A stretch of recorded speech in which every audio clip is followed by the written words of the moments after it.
Hey there, Drowsy Historian here. Tonight we're headed somewhere quiet. Not peaceful quiet, but the kind of silence that follows an explosion the government swears didn't happen. You're not a nuclear physicist, you're not a firefighter or an engineer. You're just available. And in the Soviet Union of 1986, available is all it takes. A clipboard said you were fit to serve, and now here you are, standing a few kilometers from a shattered reactor, wearing a canvas uniform and a badge that'll lie to you about how close you are to dying. The air tastes wrong. The trees are shedding leaves in June. And the men next to you, the ones who know too much, won't stop vomiting. So before your boots start melting and your fingernails quietly detach, leave a comment telling me where you're listening from and what unspeakable hour this video found you. I always like to know who else is still awake while we tiptoe through these grim parts of history. And if you'd like early access to more softly spoken existential crises, there's a link to the Patreon in the description. Now lie back, breathe evenly, and ignore that faint ringing in your ears. It's probably not neurological damage. Let's begin. You arrive by train, though no one tells you why you're going or where exactly you're stopping. The schedule is blank. The windows are fogged with ash and sweat.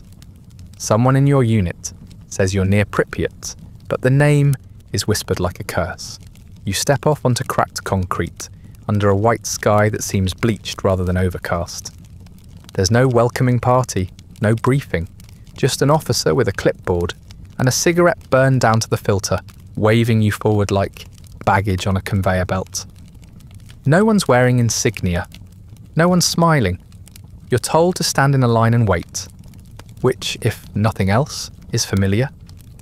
You stand there long enough to realise something is deeply wrong. The air feels heavy, not like humidity, but like you're breathing through gauze. It smells faintly of ozone and wet metal, like someone left the lights on in a swimming pool full of car batteries.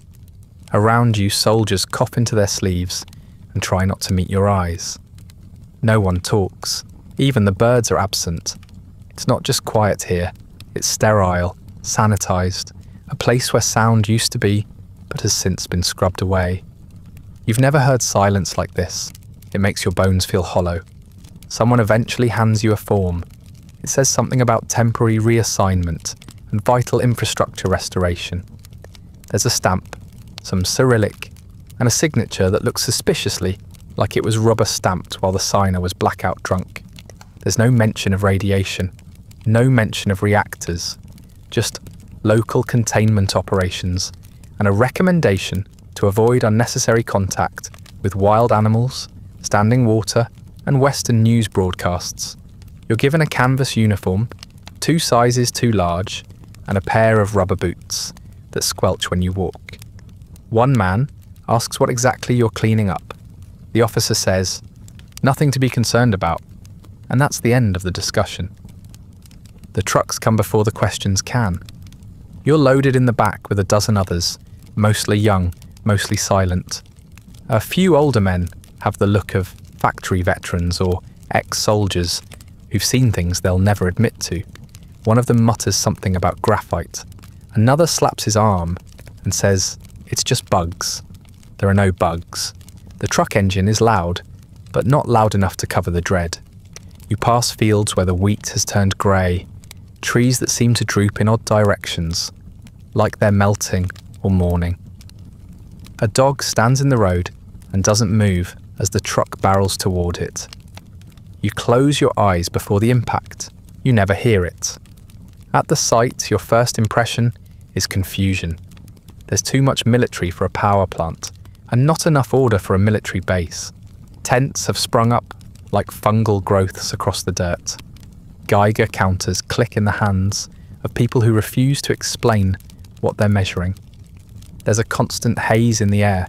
Not smoke, not fog, just a fine shimmer, like heat waves rising from pavement that's never cooled.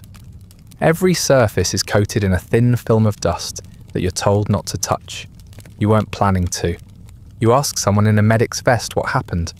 He shrugs, wipes his face with a cloth and says, "It was a fire." That's all, a fire. But you've seen fires. Fires don't leave birds dead in the trees or paint burn marks onto the sky. Fires don't make your skin itch through your shirt. Someone else says it was a test that went wrong. Another says a turbine exploded. One man insists there was no explosion at all, just a leak. But none of them will look at the wreckage. No one even points in its direction. It's like there's a blind spot baked into everyone's vision. An unspoken agreement not to acknowledge the smouldering ruin in the middle of the compound. Eventually, you're given your orders.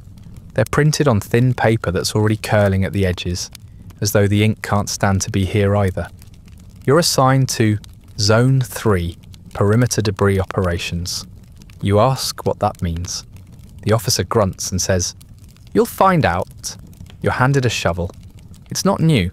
The handle is worn smooth, the metal chipped and darkened. You wonder how many people have used this before you, and whether any of them are still using shovels at all. No one offers a map. No one explains the boundaries. There's a vague gesture in the direction of the sarcophagus and the instruction to follow the markers. You ask what the markers look like. The officer doesn't answer. Behind you, a group of men in full protective gear walk past carrying a hose. Their boots leave dark prints in the dust, like footprints on the moon. You wonder what it means that they're wearing gas masks and you're not. By the end of your first hour, you've stopped asking questions. Not because you're satisfied, but because no one is listening. The place feels like a dream built out of warnings and lies. You try to hold on to the facts you arrived with. Your name, your age, the town you left behind. But already they feel distant. Like details from a movie you half watched in another life. What matters now is simple.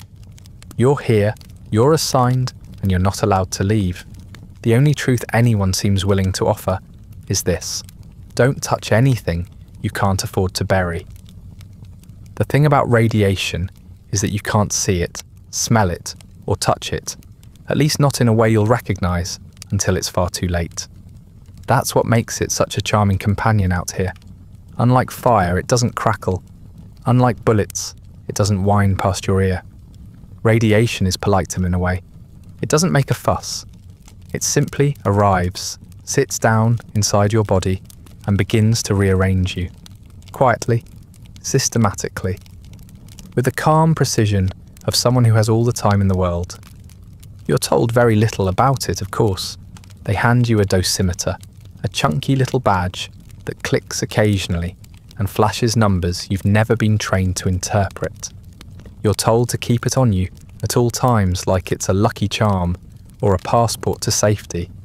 What they don't mention is that many of the dosimeters don't work properly, and even the ones that do have a habit of maxing out without warning.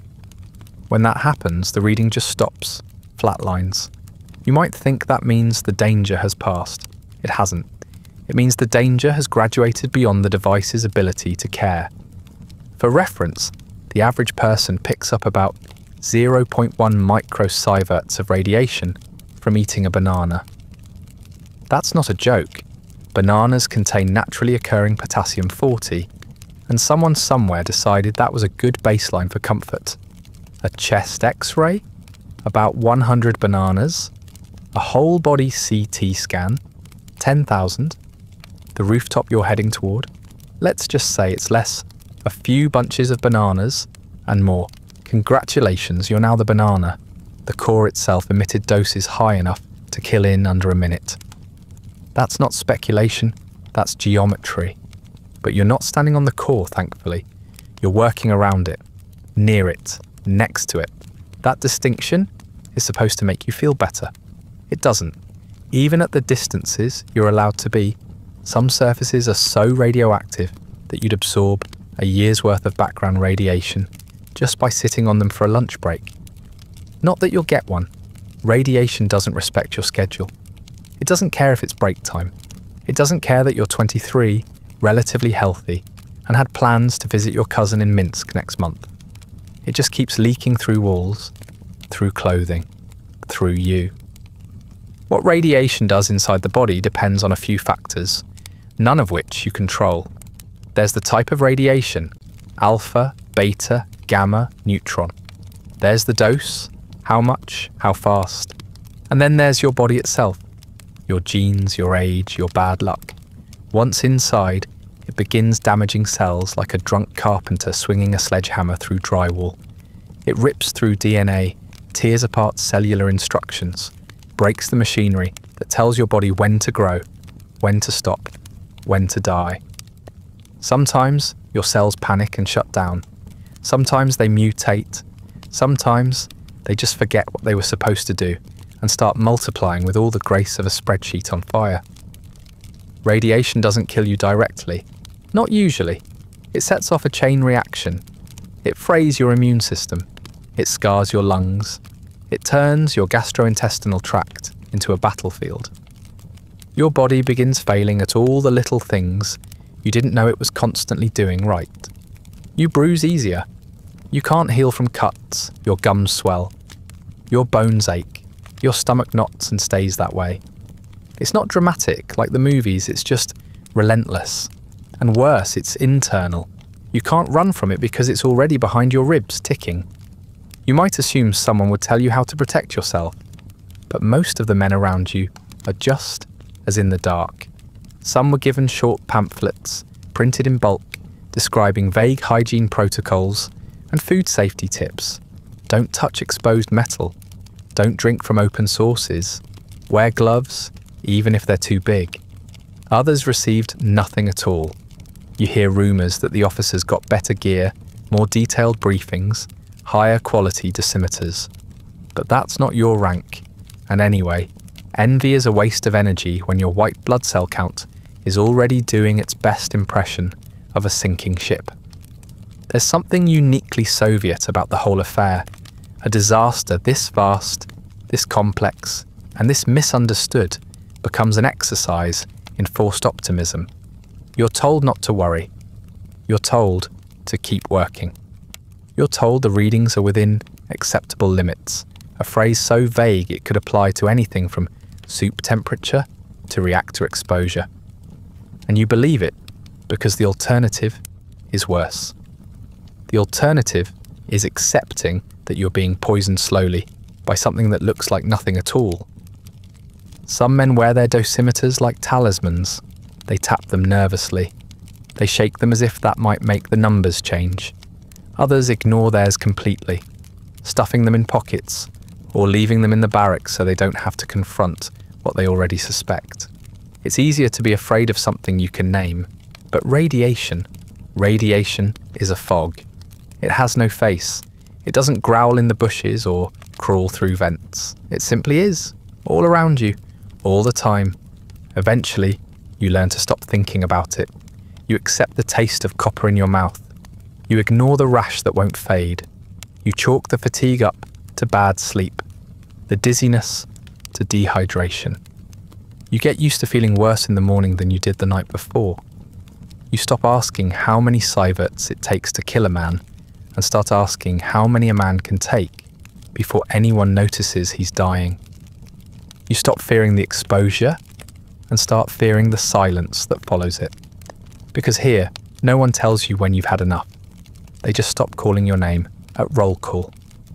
You're issued your equipment from the back of a faded truck that looks like it once carried potatoes and dignity and has long since run out of both.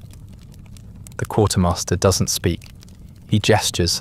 You hold out your hands and receive what appears to be a uniform, though uniform is a generous term. It's more of a sack with sleeves. The fabric is coarse and stiff, smelling of damp storage and industrial soap. The trousers have a drawstring waist that doesn't work, and the jacket's buttons seem to have been sewn on by someone with a grudge against consistency. There's no label, no size. If it fits, it's an accident. Your boots are made of rubber, the same kind used in dairy farms and flooded basements. They slosh when you walk, trapping sweat against your skin until your feet feel like boiled dumplings. The soles are thin, softening just enough to let you feel every rock, shard, and warped metal plate beneath you. There's a faint chemical odour baked into them, something between disinfectant and rubber cement. And after an hour of wearing them, you can't tell if it's coming from the boots or from your skin. Then there's the mask. It's a surgical mask in theory, a thin rectangle of gauze with ear loops that dig into your skin and a wire that's supposed to pinch over your nose, but doesn't. It hangs damp against your mouth after 10 minutes, trapping your breath and sweat and doing absolutely nothing to stop microscopic radioactive particles from sliding straight through. You see others using scarves, handkerchiefs, even t-shirts wrapped 3 times around their face. It's theatre, a ritual, something to convince yourself you're doing something useful. You could wear a screen door on your face and get the same level of protection, but at least the screen door might offer better airflow. Gloves are another highlight. You're lucky if they're rubber. Most are a brittle polymer that cracks along the fingers within a day. Some are clearly reused, stained at the fingertips, patched with tape, or marked with initials from a previous owner who may or may not still have hands. They're handed out by size, which is to say, indiscriminately. You watch one man wrap bandages around his wrists just to keep them from sliding off. They don't keep out moisture. They barely keep out the wind, but they're required, so you wear them, even when they turn your palms into blisters. For those deemed important enough, or unlucky enough, there's the lead apron. It's exactly what it sounds like, a heavy, awkward slab of lead-embedded cloth that hangs over your chest like a radiation-themed bib. It protects against some gamma exposure, in theory, but only the front of your torso, and only if you're standing perfectly still, facing the threat. Which you won't be. Ever. It weighs too much, shifts constantly, and causes an immediate and relentless sweat that soaks your clothes and leaves salt stains across your collar. Some men ditch it the first chance they get. Others cling to it like superstition. One man ties his with wire to keep it from falling off. Another tapes his shut with old gauze and hope. The helmet is perhaps the most laughable item. It's standard issue military surplus, a leftover from when wars were fought with bullets instead of isotopes. It offers excellent protection from low ceilings, falling debris, and the occasional frustrated superior. It offers absolutely none from the invisible energy currently crawling across your skin and into your bloodstream. But it completes the look, makes you feel official. You clench your jaw and wear it anyway, because otherwise you look like exactly what you are, an under-equipped man in a nightmare he doesn't understand. You learn quickly that this gear wasn't made for comfort, or survival, or even sanity. It was made to meet a checklist. It exists so that someone somewhere can write adequate protection distributed on a report. You know this the first time you have to strip it off. The inside of your jacket is soaked, your socks are wrung out like sponges, your undershirt has formed a second skin of salt and grime. You stink, not just of sweat, but of metal and chemicals and something else, something sour and unfamiliar, like mould crossed with electricity. Changing becomes a ritual, not of cleanliness, but of damage assessment. You peel off each layer slowly, inspecting the rash on your forearm, the welts along your hips where the waistband chafed. You rotate your boots to avoid new blisters, forming on top of old ones. You scratch at your neck until it bleeds, then wrap it with a strip of torn towel. You're not alone in this. Every man you see is red-eyed, raw-skinned, hunched slightly forward like his clothes are slowly eating him alive. You hear rumours of better gear, sealed suits, proper respirators, thick gloves that don't fall apart like pastry dough. But those are reserved for the reactor core teams, or so they say. Some believe the gear exists only in propaganda films. Others insist they've seen the real thing, worn by men who never take their helmets off and never speak to anyone else. Either way, you won't be getting any of it. Not here, not in your zone. After a few days, the gear stops feeling like something you put on. It starts feeling like part of you. A second, worse skin. You don't notice the stench anymore. You stop complaining about the itch. You grow used to the sense that your clothes are quietly failing at their one job. Protection becomes less of a concept and more of a hope. Something you murmur to yourself as you step into another cloud of dust, another sealed building, another moment where you pretend your body isn't absorbing something that will never leave. At first, the plan was to use machines, robots, remote-controlled marvels of Soviet engineering, designed to withstand radiation and perform delicate cleanup tasks from a safe distance. That's what the officials said anyway. That's what they told the foreign press. The reality was that the machines worked about as well as everything else in the Soviet Union. Barely, briefly, and then not at all. Their circuits fried, their motors jammed. Their sensors, if they had any, reported nonsense before going blind. One robot wheeled itself in a tight circle until it toppled over like a drunk child. Another stopped moving entirely, halfway through its route, and began to smoulder. The lead engineer said it was a mechanical failure. The technician standing next to him said it was suicide. So they turned to the next best option. You. And men like you. Human beings, dubbed with bitter sarcasm as bio-robots. Because if the machines couldn't finish the job, clearly the answer was to send in something even more fragile. Flesh and bone, wrapped in damp cloth, barely protected, mostly expendable. You're handed a shovel, a pair of gloves that already have holes in the thumbs, and instructions that boil down to 3 words: remove the debris. The debris, in this case, is highly radioactive graphite from the exploded reactor core. It's scattered across the roof of Reactor 3, sitting there like chunks of normal rubble if you don't know what you're looking at. But you've been told now. You know this is the stuff that kills in minutes, not hours. Minutes. Some of it is still hot to the touch, literally and figuratively. A single piece can emit more radiation in 1 second than most people receive in a year. The only protection you have is time.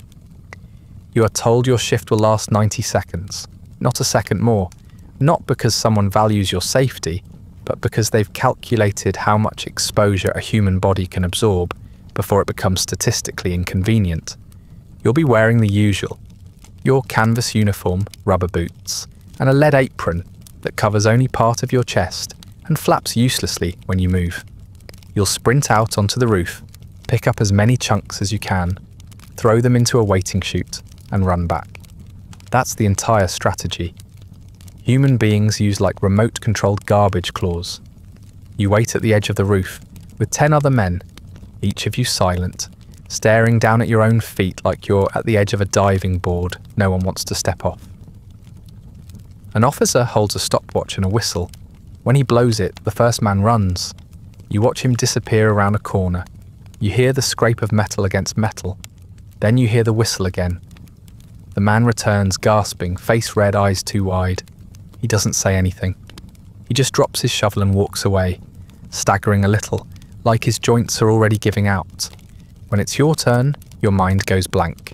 You run.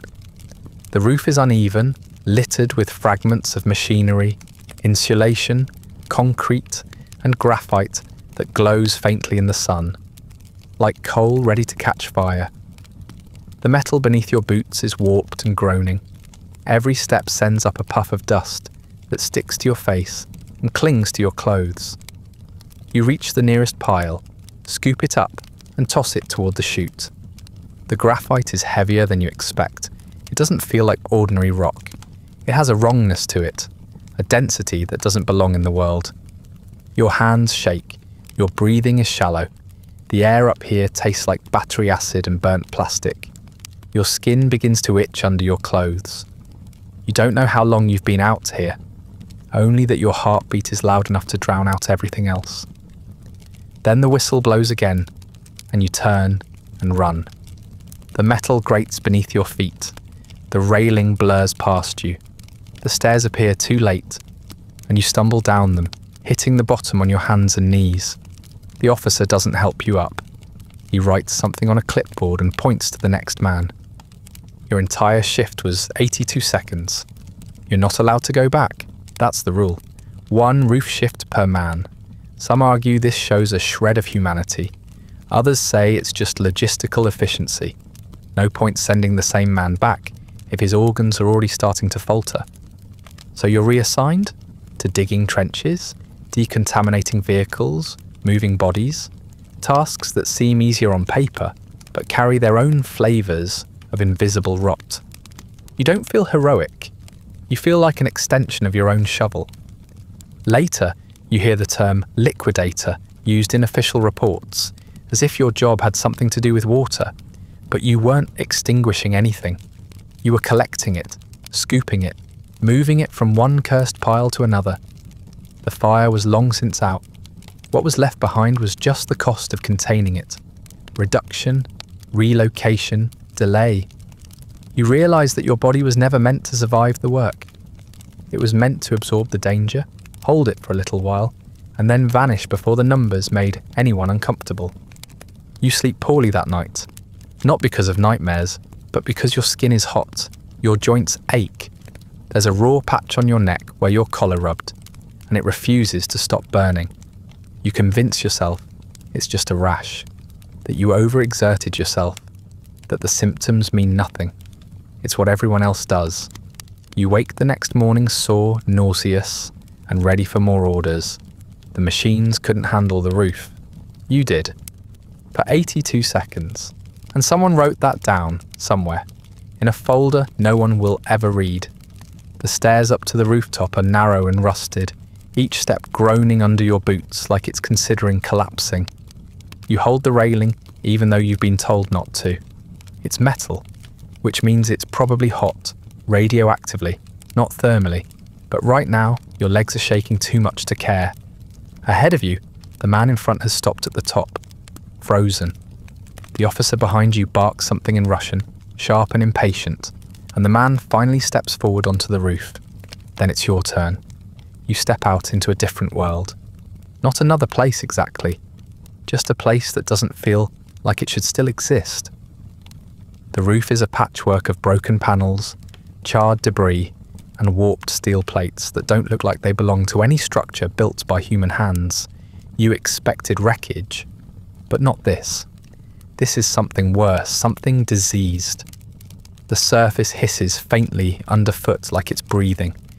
There's a shimmer in the air, not quite smoke, not quite heat, more like reality is having trouble rendering the place correctly. You move forward as instructed. Your time has started. You can't see the man with the stopwatch anymore, but you know he's watching. You know he'll blow the whistle eventually, but not yet. Now it's your job to make the most of your 90 seconds. So you grab the shovel from your shoulder, set your jaw, and walk toward the nearest pile of graphite. You don't know why you thought it would be dull grey like the drawings in your school books. Instead, it's blackened and fractured, with sharp edges and veins of dark red running through it, like cooled lava or dried blood. It doesn't look like something that came from inside a reactor. It looks like something that clawed its way out. Your gloves don't help. The graphite cuts right through them. You scoop as much as you can in one motion and hurl it toward the chute. It lands with a clatter that echoes too loud for open air. You grab another piece. The second one is heavier. You can feel the weight pull at your arms, but also something else, like it's humming. You don't know if the vibration is real or if it's just your nerves starting to fray, but either way, you move faster. You have to. The heat is worse than you imagined. It's not just the sun, which is already burning down on your shoulders, but the roof itself. The metal radiates warmth in pulses, like an oven that doesn't know it's supposed to be off. The soles of your boots are softening. Every step sticks slightly, then pulls. The air tastes chemical and sharp, and every breath feels thinner than the one before. Your lungs are working overtime, but they're drawing in nothing useful. You cough once, then again, and now your head is ringing like someone's banging pots inside your skull. You keep going. You lift another chunk, throw it, wipe your sleeve across your forehead, realise the sweat has already soaked through the fabric. Your vision blurs. You try to blink it away, but your eyes sting, and your tears feel too thick. You can't stop. You're not allowed to stop. You don't know how much time has passed. The officer said you'd be pulled off at 90 seconds, but the whistle hasn't blown yet. So you keep going. You trip. Just for a second. Your foot catches on a twisted piece of rebar, and your knee slams into the metal. It's hot. Not just sun hot, core hot. You scream without sound, just a dry exhale through clenched teeth. You roll to the side and get back up. Fast, stupid, like your body's on autopilot. You leave a piece of yourself behind, probably a layer of skin from your leg, but there's no time to check. You grab another fragment. This one flakes in your hand, and the dust clings to your glove, like ash. There's a crackle in your ears now. Maybe it's the Geiger counter. Maybe it's your hearing starting to fail. Your vision has narrowed, like you're looking through a tube. You feel your heart pounding so hard that your ribs hurt. Then finally, you hear the whistle.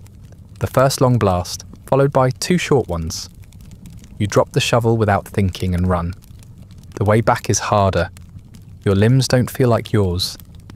Your legs move, but sluggishly, like they're wrapped in wet wool. You stumble once more, catch yourself, and push forward. The metal staircase looms up at you like a threat. You take the steps badly, unbalanced, half leaping, half falling. You reach the bottom. Someone grabs your arm and steadies you. You want to thank them, but your tongue doesn't work. You're pulled to the side and handed a bottle of water. It tastes like iron and mould. You swallow it anyway. Your hands are shaking so hard you can't hold the bottle steady. Your face is pale. Your breath won't slow down. A medic appears, shines a light in your eyes, says something you don't register. You nod anyway. Someone pats your shoulder and tells you, "Good work." You don't respond. Your shift lasted 91 seconds, 1 second over. The officer scribbles something on his clipboard and says nothing. You're told to rest, to sit in the shade, to eat something. You do none of those things. You stare at your gloves, they're torn. The tips of your fingers are red and blistered. Your uniform is scorched at the knees. You feel like you've been microwaved from the inside out. Somewhere inside you, something essential has shifted. You don't know what it is yet, but you know it won't be coming back. You're not alone out here. There are thousands of others, some in uniform, some in overalls, some in lab coats stained with things they no longer try to wash out. They arrive in buses, on foot, by train, carrying duffel bags, toolboxes, folded documents, and the same expression you've come to recognise in every mirror: cautious determination, wrapped in quiet dread. No one says what they're really thinking, but you see it in their eyes. Everyone is calculating. How long will I be here? How much can I take? How much is this worth? The man in the bunk next to yours is 22, a conscript from Belarus who was told this counted as military service. He brought a deck of cards and a small book of poetry, neither of which he's touched since arriving. He spends most nights sitting upright, picking at the edge of his blanket and whispering numbers to himself. Maybe days, maybe sieverts. He says he'll get a certificate and a bonus when this is over. Enough to buy a car, maybe even an apartment. He says it like a prayer, a superstition passed down from men who didn't come home. Then there's the miner from Donetsk, older than the rest, broad-shouldered and always smoking. He says this isn't the worst job he's ever had, which is somehow both comforting and horrifying. He volunteered. At least that's the word he uses. He was told they needed men to dig a tunnel beneath the reactor to install a cooling slab. And when he asked if it was dangerous, the recruiter laughed and said, "Everything's dangerous." Now his hands shake when he drinks, and his teeth are turning black. But he keeps digging, one bucket at a time, muttering that the earth is cleaner than the air up here. You meet a medic who never takes off her gloves. She wears 2 pairs at a time, changes them 3 times a shift, and still keeps a bottle of iodine in her breast pocket like it's holy water. Her eyes are always red, though she claims it's just the dust. You see her sit with dying men and take notes while their skin peels away. She never flinches. She just writes and nods and presses her lips into a line so thin it looks like it might disappear altogether. She says she's documenting everything for a report. You don't ask who the report is for. Some of the men laugh, not often and not joyfully, but there's a sharp, bitter edge to the way they joke. They call themselves the Glowing Boys, okay, or the Half-Lives. They name their squads after chemicals and curse like they're trying to drive the poison back out through their lungs. You hear one man shout, "I bet I'll be sterile by next week." And the laughter that follows isn't laughter at all. It's a kind of collective exorcism. If you can name the fear, mock it, throw it back in the reactor's face, maybe it can't get to you. At least not right away. Others stay quiet. Entire units of young men move like ghosts, heads down, faces drawn. You see them shoveling debris, scrubbing trucks, building fences around fields that no one will ever walk through again. They don't talk about the work. They don't speculate about the long-term effects. They're just trying to get through the day. You ask one man why he came here, and he shrugs. "I didn't know what it was," he says, "and now I do." Not everyone was tricked. Some knew exactly what they were walking into. They came anyway. Maybe out of loyalty, maybe guilt. Maybe because they believed it was better to die doing something that mattered than to live knowing they did nothing. You meet a former firefighter who came back even after being hospitalized in the early days. He still has burns on his arms and a tremor in his hands. When you ask him why, he says, "Someone has to." Then he takes another drag from a cigarette and walks into the smoke without hesitation. And then there are the ones who pretend it's not happening. Denial is a survival strategy, a popular one.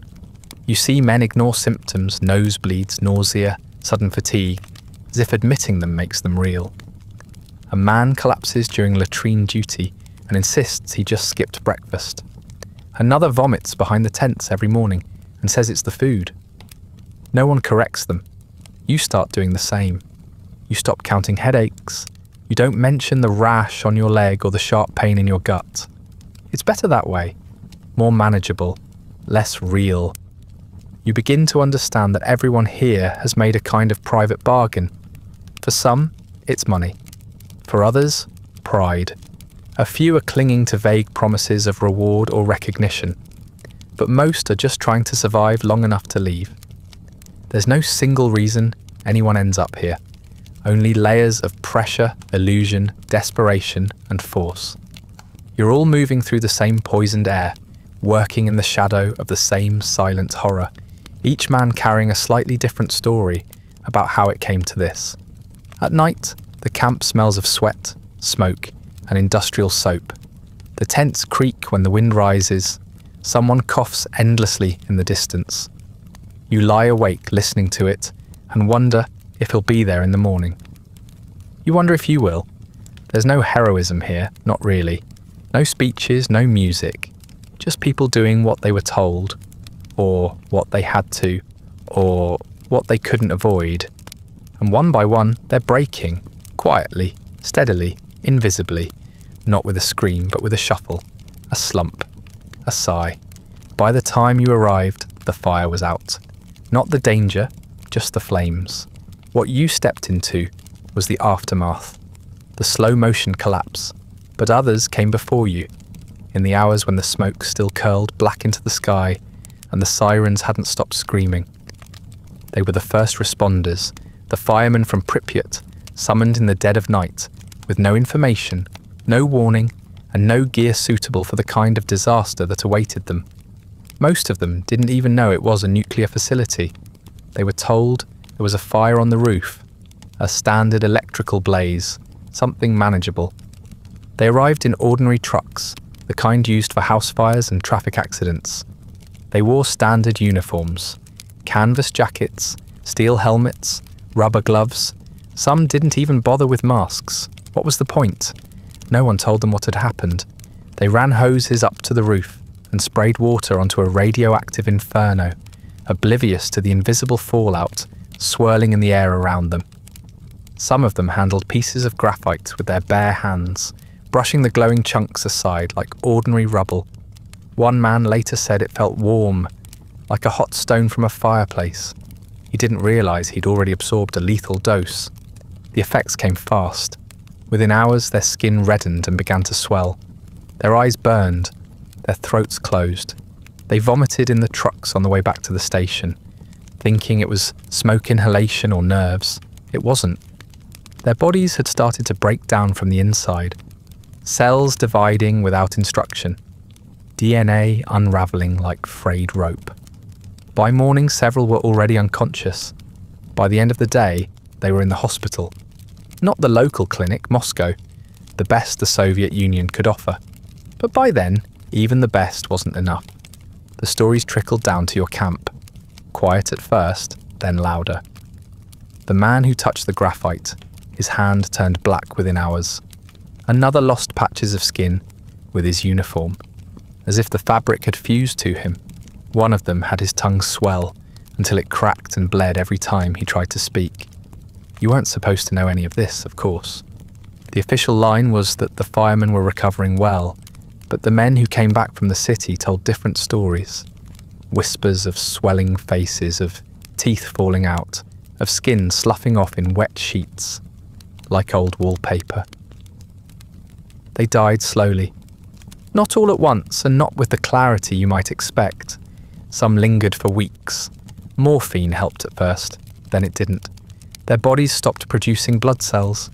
Their organs liquefied one by one. Infections took hold that no antibiotics could stop.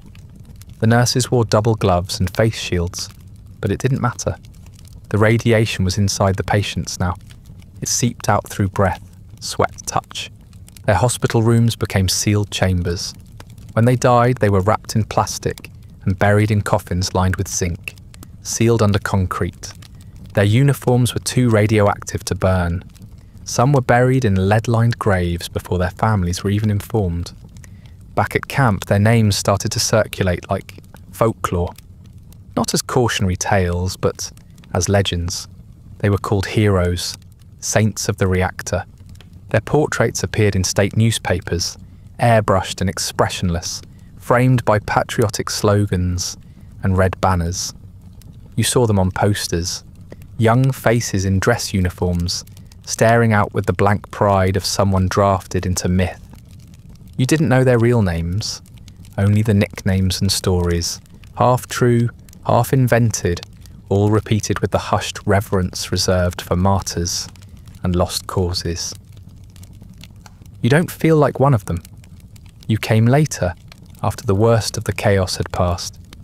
You had more information, even if it was filtered through layers of euphemism and denial. You had a dosimeter, for whatever that was worth.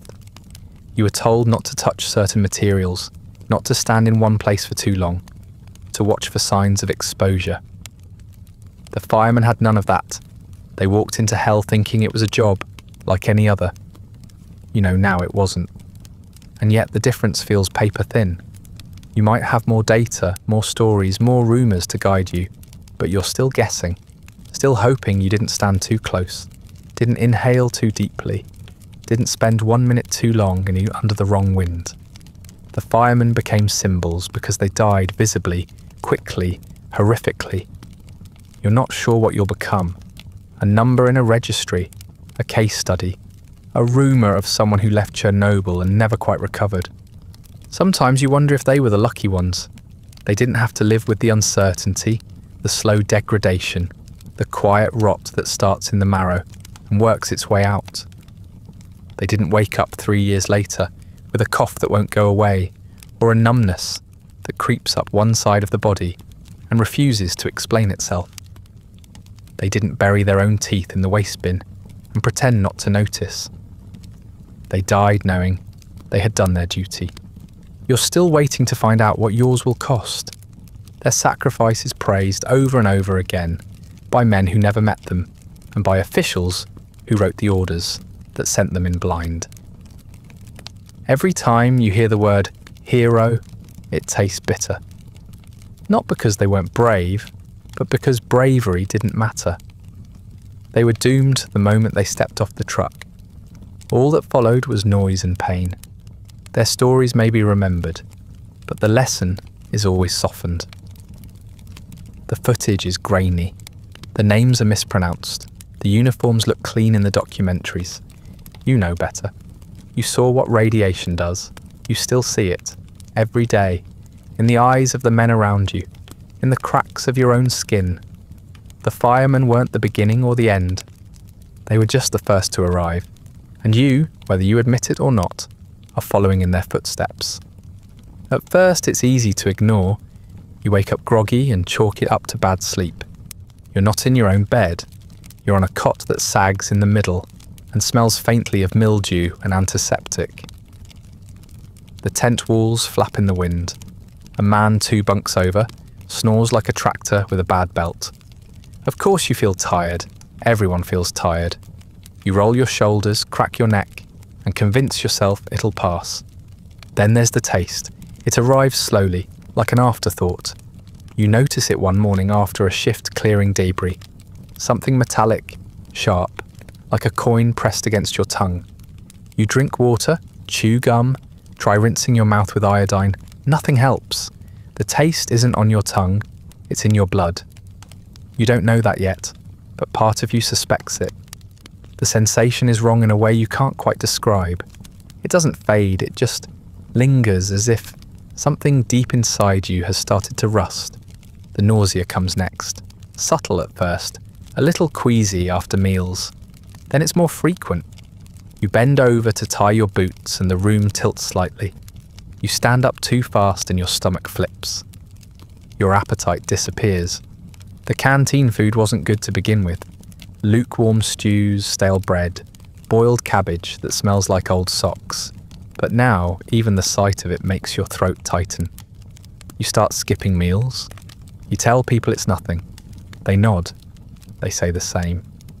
Fatigue settles into your body like wet cement. It's not just tiredness. It's heaviness. You move like every joint is carrying its own private hangover. Climbing stairs feels like a personal insult. You forget what it was like to wake up and not feel sore. You try to power through it. Drink more water. Take longer showers. Do stretches like some of the older men suggest. It doesn't help. The exhaustion is not in your muscles, it's in your marrow. Your gums start bleeding next. Not dramatically, just enough to stain your toothbrush pink and make apples taste like pennies. You bite into bread and feel a sharp sting as something loosens along the gum line. A few days later, a molar begins to ache for no reason. Then it stops. That worries you more. Pain means something's alive. Silence means something gave up. The rash on your neck spreads. It starts as a dry patch, irritated, red, easy to dismiss. You assume it's from your collar or maybe the rough towel you used that morning, but it doesn't go away. It crawls slowly down your chest and behind your ears. The skin becomes thin, shiny. You scratch at it absent-mindedly until it breaks, then curse when your fingertips come away damp with blood. You wrap a cloth around it and tell yourself it's just a reaction to the soap. You try to talk to a medic. She asks about your symptoms with practiced calm, makes a note on a clipboard, and hands you aspirin. You ask if this is normal. She says some men are just better than others. She tells you to rest more. You ask if you should be removed from duty. She doesn't answer. You realise she isn't authorised to. You thank her anyway. What else can you do? Around you, the same things are happening to other men.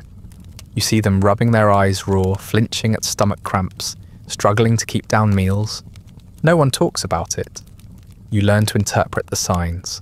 Who's limping more than they were yesterday? Who's missing from roll call? Who's stopped speaking entirely? You notice that the men who sweat the most stop sweating altogether. The ones who cough don't stop. The ones who vomit do it quietly, behind tents with the kind of practiced efficiency that suggests it's become a daily routine. When you mention your symptoms to a superior, he raises an eyebrow and asks if you're looking for an excuse to leave. You say no, of course not. He nods. It's probably nerves, he says. The body plays tricks under stress. Then he claps you on the shoulder and tells you to toughen up. So you do. You stop reporting symptoms. You start measuring them in silence. You learn what you can work through, what you can hide, what you can laugh off in front of the others. Your sense of normal bends to accommodate the abnormal. You still taste metal, but you tell yourself it's the water pipes. You still wake up drenched in sweat, but you blame the summer heat. You still forget what day it is, but so does everyone else. Eventually, you stop waiting for the whistle to blow. You know your time is running out, whether someone's counting it or not. Your skin is paler, your muscles weaker. You move slower than you used to. Your hands shake when you try to thread your bootlaces, but you keep showing up. You keep working. Because what's the alternative? Sitting still, waiting to get worse? Pretending you're not already on a clock that no one can see? You start to understand that radiation doesn't kill you in a dramatic wave. It wears you down, molecule by molecule, like a tide slowly pulling the beach out from under your feet. One day, you'll take off your shirt and find a bruise that wasn't there the night before. You'll look in the mirror and see a stranger. You'll forget a name you've known for years. And by then, it'll be too late to change course. So you keep moving. You keep lifting. You keep digging. You stop wondering when the sickness will arrive. Because it already has. It just hasn't decided how loud it wants to be yet. You don't go to the hospital right away. Almost no one does. The men who do are the ones who can't stand, who wake up soaked in their own sweat and forget where they are, who pass out mid-task and wake up only long enough to vomit into a bucket. You tell yourself you're not there yet. You can still walk. You can still lift a shovel. You can still pretend that the ringing in your ears is just dehydration and not something unraveling deep in your nervous system. Besides, you've heard things about the hospitals, none of them reassuring. When you finally get sent in, it's not because you asked to go, it's because someone else notices. A medic sees your hands shaking too much to hold a canteen. A supervisor watches you fumble your gear 3 times in a row and decides you're no longer useful. They load you onto a transport truck with 4 other men, none of whom speak. You don't know where you're going. You don't ask. Everyone has stopped asking. The hospital is a converted school building on the outskirts of the zone, stripped of desks and filled with rows of metal cots, most of them occupied. The walls still have faded chalkboard outlines and alphabet posters curling from the corners. You think of classrooms, of childhood, and then immediately wish you hadn't.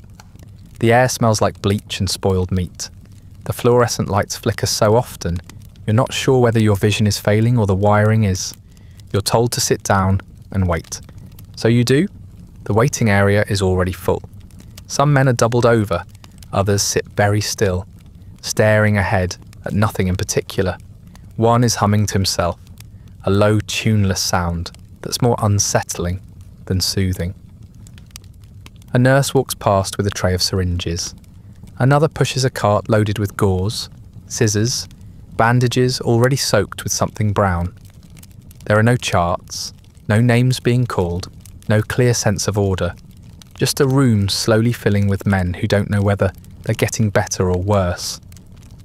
Eventually, a doctor appears. He's in his 30s, maybe younger. It's hard to tell. His coat is stained and unbuttoned, and he carries a clipboard like it might decide to leave on its own if he lets go. He glances at you, checks a form, and nods toward an empty cot. You sit. He asks questions. Are you vomiting?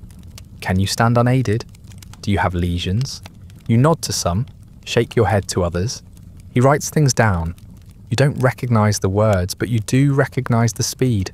He's moving quickly, because there are too many of you and not enough of him.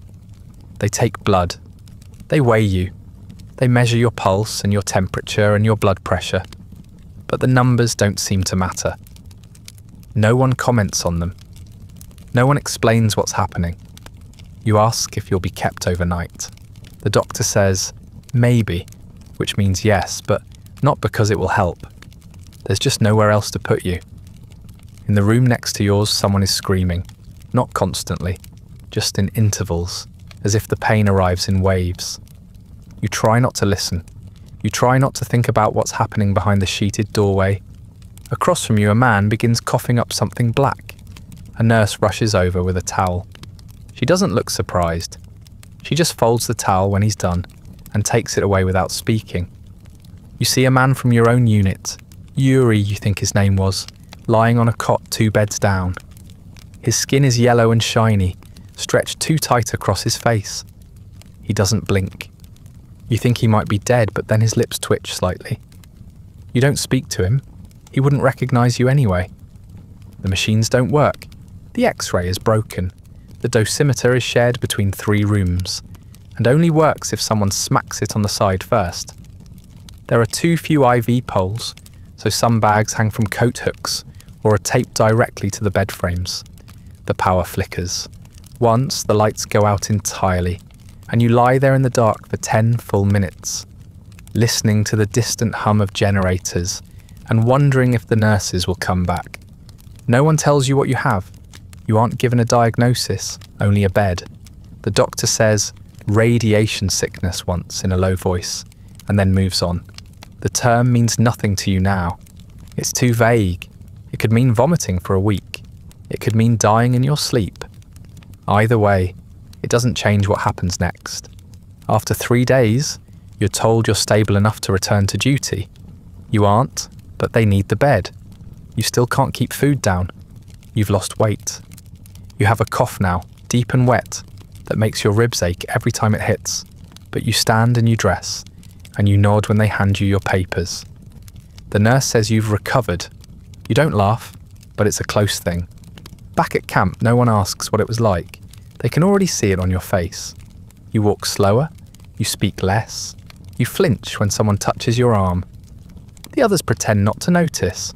They don't want to know. You didn't go to a hospital. You went to a holding pen for men who couldn't be ignored any longer. Now you're back, and you're useful again. That's all anyone needs to hear. You stop thinking of the hospital as a place of healing. It's not. It's a filtration system. It identifies who can still function and who's already too far gone. It separates the broken from the completely broken. It doesn't fix you. It just decides whether to send you home, send you back, or start writing your name on a list no one will ever admit exists. Somewhere, there's a file with your name on it. It contains your assignment, your vitals, your radiation exposure, and a handful of observations written by someone who never made eye contact with you. You've never seen the file, of course, you're not supposed to, but you're told it exists, and like everything here, you're expected to trust that it's accurate, complete, and stored with the seriousness your service deserves. You learn quickly that none of that is true. At first, the numbers don't make sense. Your dosimeter read high, dangerously high, before it stopped functioning altogether.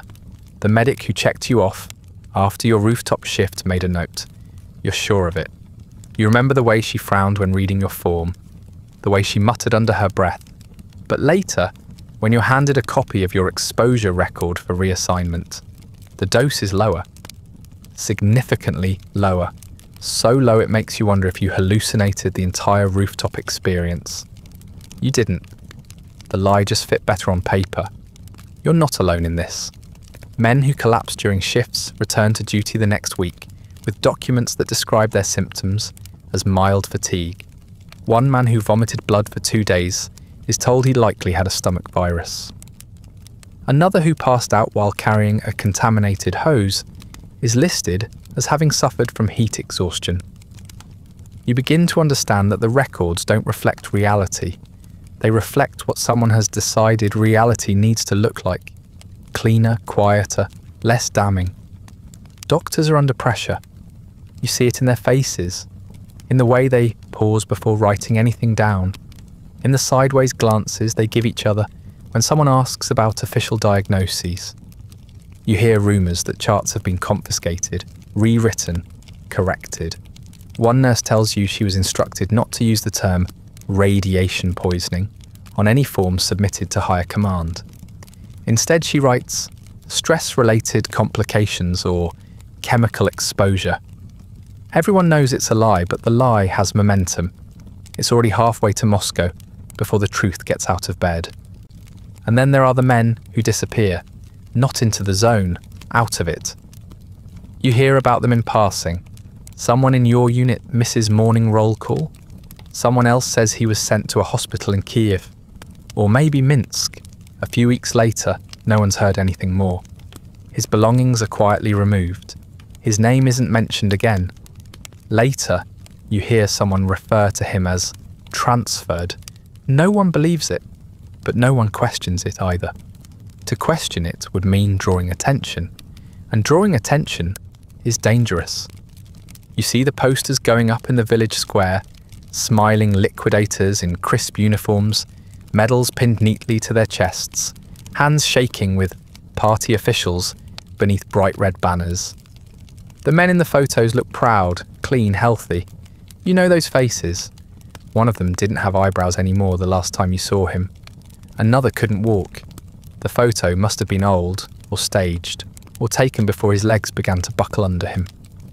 Either way, the version of him on the poster is a fiction, immortalised in propaganda, too perfect to ever have been real. The official newspapers run stories about how the situation is under control. They print charts with the recovery timelines and articles praising the strength of Soviet industry.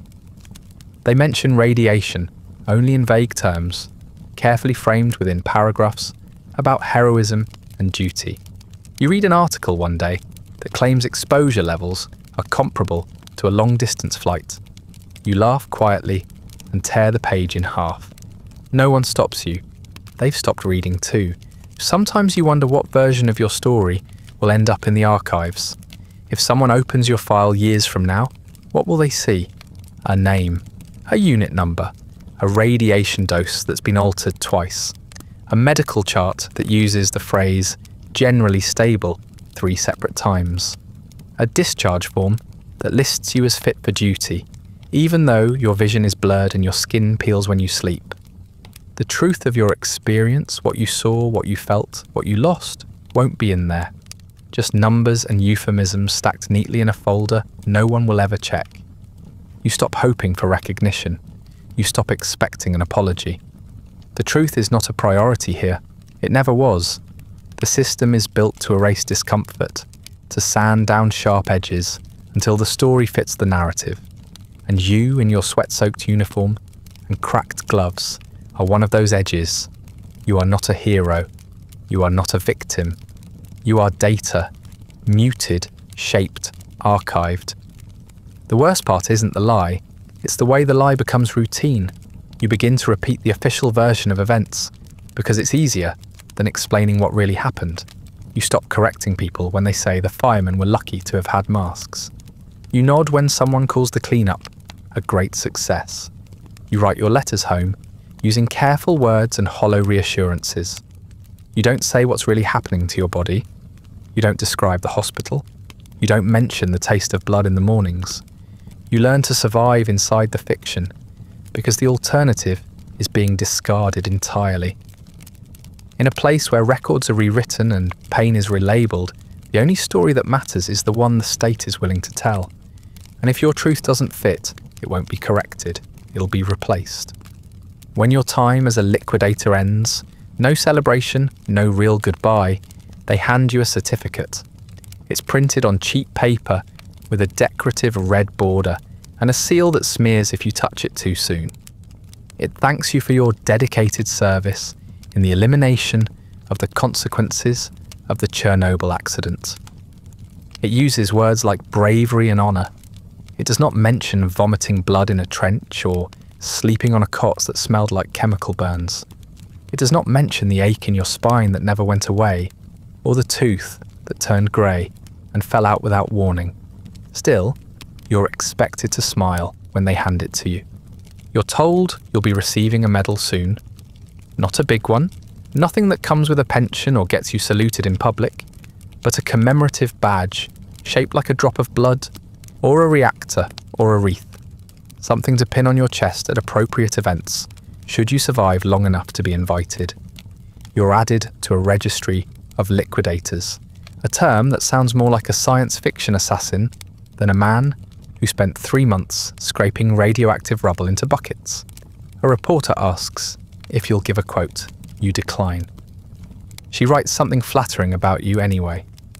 Back home, the welcome is quiet. There are no parades, no banners. You're not famous, not really. You're not one of the firemen who died on day one, whose funerals were broadcast on television, and whose faces were painted into murals on government buildings. You're just one of the thousands, an invisible labourer in a disaster that no one wants to talk about anymore.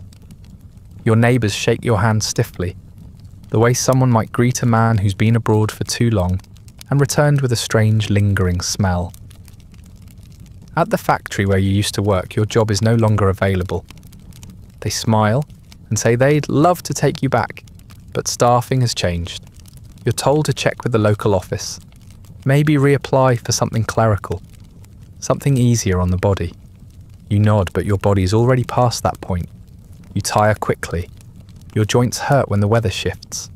Your skin is thinner than it used to be, and your nails crack without reason. You keep these complaints to yourself. They don't fit the heroic image. Your friends don't quite know what to say. Some ask what it was like. Others avoid the subject entirely. A few start coming around less often. You try not to take it personally. You cough during a conversation once and notice someone glance at your cup, like they're wondering whether to wash it twice or throw it away. You don't blame them. You don't even correct them. You start coughing less around others, not because you feel better, but because you've learned it makes people uncomfortable. You're called to a small ceremony at the regional centre. There's a man in a suit from the local party office. He reads a prepared statement. It's full of the usual language: sacrifice, Soviet spirit, triumph over adversity. You recognise phrases from the posters you used to see in the canteen. A few of the men you served with are there too, sitting stiffly in the front row. One is wearing sunglasses indoors. Another has lost so much weight you barely recognise him.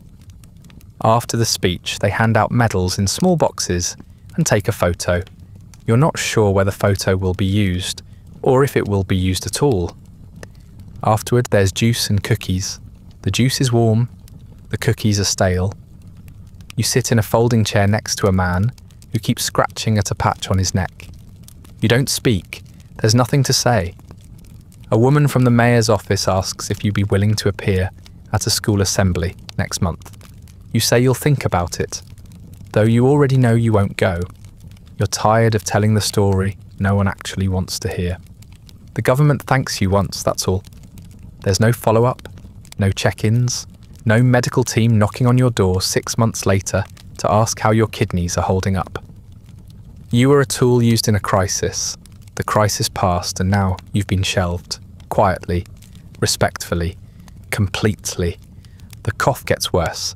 It comes in fits, usually at night, echoing through the apartment like a distant engine trying to start. You wake up with blood on the pillow more than once. Your partner says it's probably your gums. You nod. You both know it isn't. The clinic tells you the same thing. Probably nothing. They prescribe antibiotics and ask you to come back if it gets worse. You don't. There's no point. You already know what's happening. You knew the moment your skin first burned under your collar. You knew when your dosimeter stopped working and no one replaced it. You still have the medal. It sits in a drawer next to your discharge papers and a photograph of your unit, all of you younger and cleaner than you ever really were. Sometimes you take it out and hold it in your palm, just to feel the weight. It's lighter than it looks, hollow, like a coin made to fool the eye. You think about melting it down, turning it into something else, something useful. But you never do, because some part of you still wants to believe it meant something, even if no one else remembers why it was given.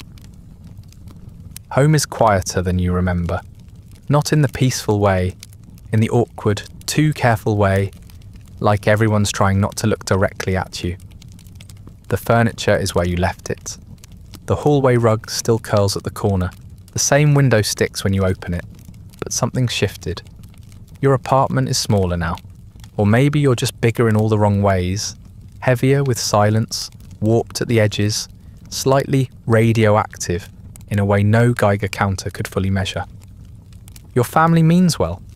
They ask if you're hungry, if you're tired, if you need anything. Then they flinch when you cough. They look away when you roll up your sleeve to show the rash that hasn't healed.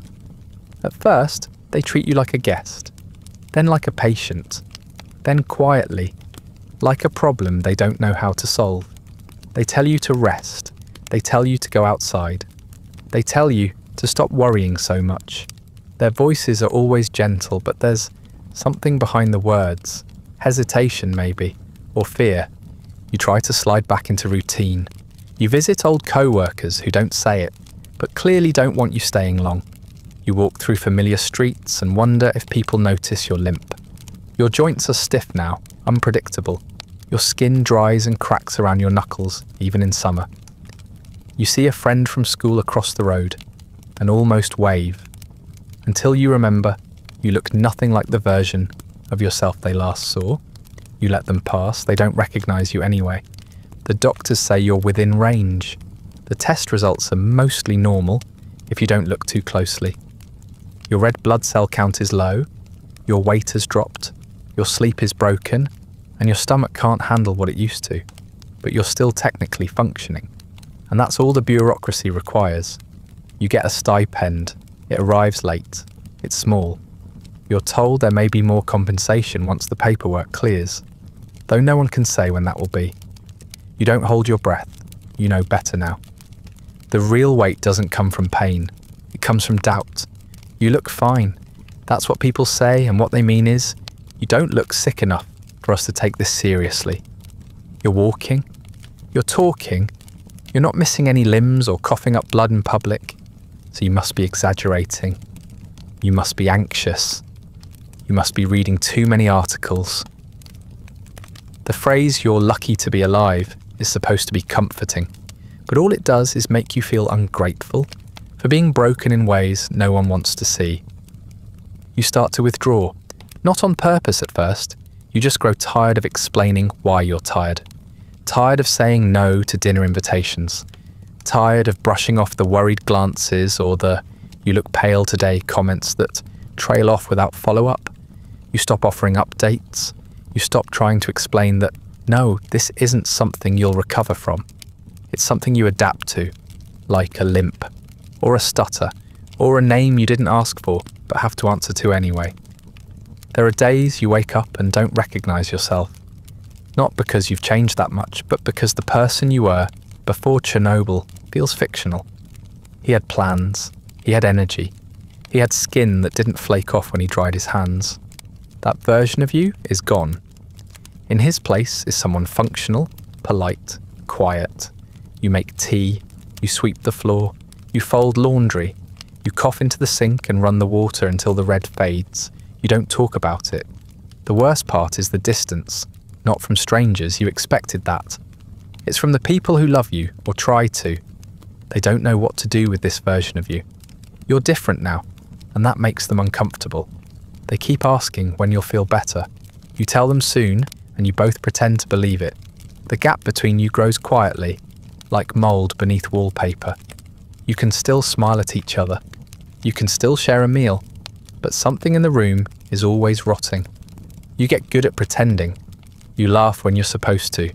You nod at the right moments.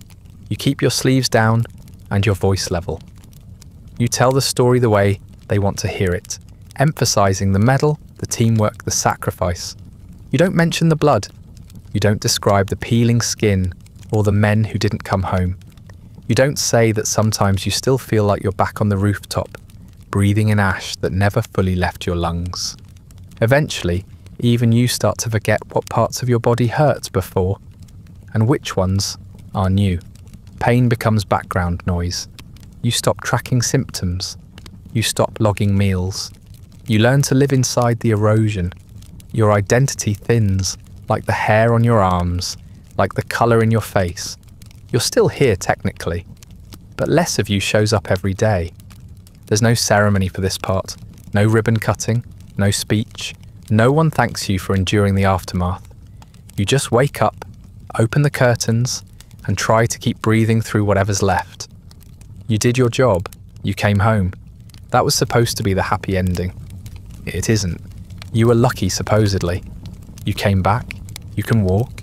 You can talk. You can still remember your name on most days. When you sit in the clinic waiting room and look at the faces around you, that's what they say. You're one of the fortunate ones. But the more time passes, the more the line between lucky and doomed begins to blur. Because surviving isn't the same as escaping. And for every one of you who made it out, there are a dozen who didn't. Some died quietly in hospital beds. Others never even got that far. There are towns that don't exist anymore. Evacuated, bulldozed, renamed. Villages swallowed by the exclusion zone, turned into ghost maps and cautionary tales. Pripyat, once full of children, swings, market stalls, now sits behind fences and signs marked with the trefoil symbol. Its buildings overgrown, its windows shattered, its silence complete. You meet people who used to live there. They carry photographs in their wallets, like proof that life once happened in that place. Families were told they'd be gone for 3 days. Most never went back. Some of their homes are still full of plates on tables, toys on shelves, calendars frozen in April. The fallout didn't stay behind the fence. Wind doesn't care about borders, neither does rain. It spread north and east and west, across rivers, forests, farmlands. Belarus got the worst of it, though they were hardly mentioned in the briefings. Milk was contaminated. Crops were pulled from the soil, still warm with radiation. Children were born with missing limbs, with eyes clouded white, with spines that curled the wrong way. Some breathed for a few hours. Some lived longer, only to grow up inside medical folders, thick with words like mutation and developmental delay. Their parents were told it wasn't connected, just bad genetics. Coincidence. You've seen the cemeteries, not the neat public ones with headstones and flowers, but the restricted plots where the first responders are buried in lead-lined coffins, sealed under concrete. No names on the markers, just numbers, no visitors allowed. Their clothing was too radioactive to burn, their remains too dangerous to handle without protective suits. You hear stories about nurses who attended the funerals wearing hazmat gear. You hear about family members denied entry. Some didn't even get a body back, just a form to sign and a pension that barely covered rent. You see the long-term costs in the faces of the next generation.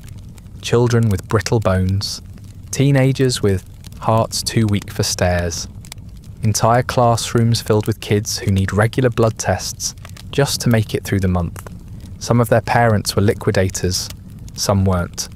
But the dust got into everything, into clothes, into cellars, into the hair of the dogs that roamed the abandoned villages. No one knows exactly how far it reached, or what the numbers mean anymore. You stopped believing the numbers years ago. You meet women who are told not to have children, then told they were safe, then blamed when their babies didn't survive. Doctors shrug. Officials deny. Records go missing. You learn that radiation doesn't just break bodies, it corrodes the truth. And once the truth breaks, it doesn't grow back the same. You're not special. You're just part of a generation that was quietly erased. Not all at once, not violently, just faded out. Your cohort ages faster than it should. Your reunions grow smaller each year. You know fewer and fewer men who still work full shifts, who don't carry medication in their coat pockets, who can stand for more than 10 minutes without pain. You stop calling it bad luck. You stop calling it anything at all. It's just the shape of your life now. Warped at the corners, soft in the middle. Some men keep fighting. They file appeals. They demand recognition. They gather in crumbling buildings for meetings, hold up documents that prove exposure, demand benefits that were promised and retracted. You admire them in a quiet way. But you stopped expecting justice a long time ago. You don't want another medal. You don't need another certificate. What you want can't be returned. Health, time, a life uninterrupted. No office can give you that. The story of Chernobyl is still told. Documentaries, books, films. There's a version for every audience. Heroic, tragic, technical, apocalyptic. You watch some of them, just to see how far from the truth they'll wander. Some get close, others feel like fairy tales with neatly drawn villains and carefully resolved endings. None of them mention you. Not directly, not by name. You're one of the thousands in the background, silent, coughing, ghost-like. Useful for a statistic, not for a headline. And yet you're still here.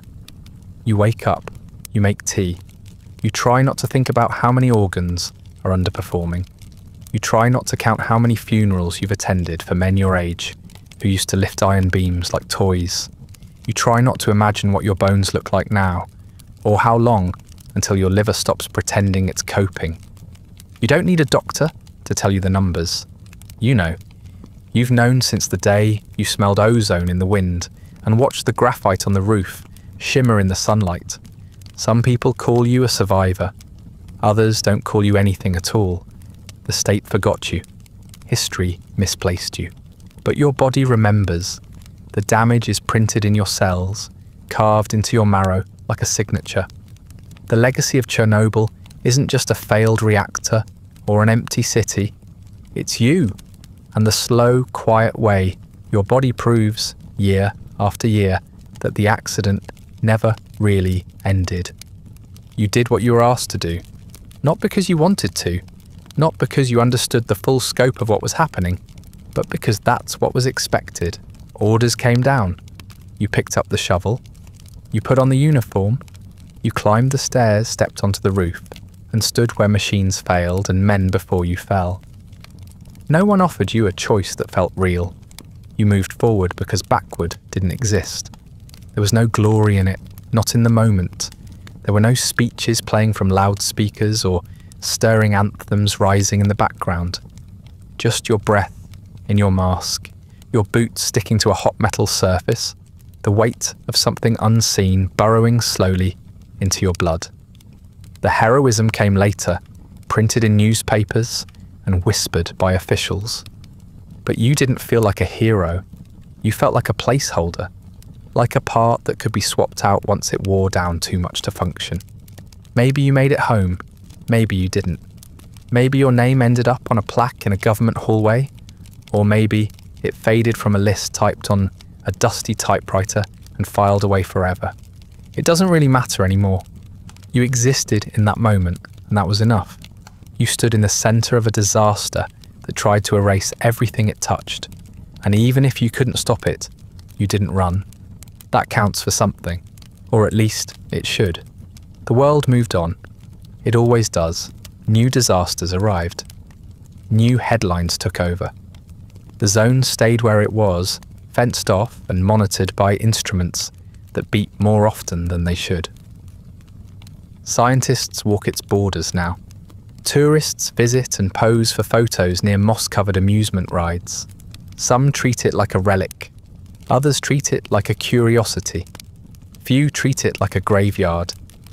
Fewer still remember that men like you were once there with shovels and brooms, cleaning up what could never truly be cleaned.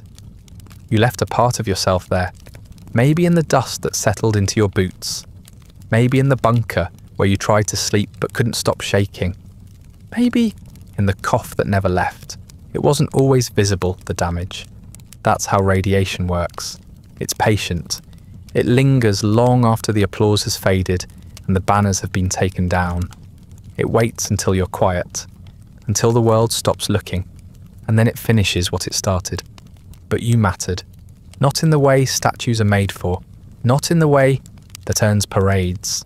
You mattered in the quiet way, the way someone matters when they do what others won't, when they step into the unthinkable, not because they were brave, but because there was no one else left to do it. You helped hold the line between disaster and denial. You helped buy time for the rest of the world to understand what had gone wrong. It's possible no one thanked you properly. That wouldn't be surprising. The thanks came late, and uneven, and mostly in the form of paperwork. They didn't see what you saw. They didn't breathe what you breathed. They didn't feel their insides turn soft under the weight of invisible forces. But some of us remember, and some of us are still telling your story, even if it takes 40 years and a midnight video to do it. So you can rest now. You've carried enough. The world didn't stop because of what you did, but maybe it paused long enough to think. Maybe, in some quiet office or some quiet mind, your work caused a little bit of hesitation before the next mistake. Maybe that's the best any of us get. A little more time for someone else. A delay in the next disaster. A warning whispered just loud enough to be heard. You were loyal. You were used, you were human, and they sent you into something inhuman and expected you to cope. And somehow you did. You endured without fanfare. You broke slowly and silently and far away from the cameras.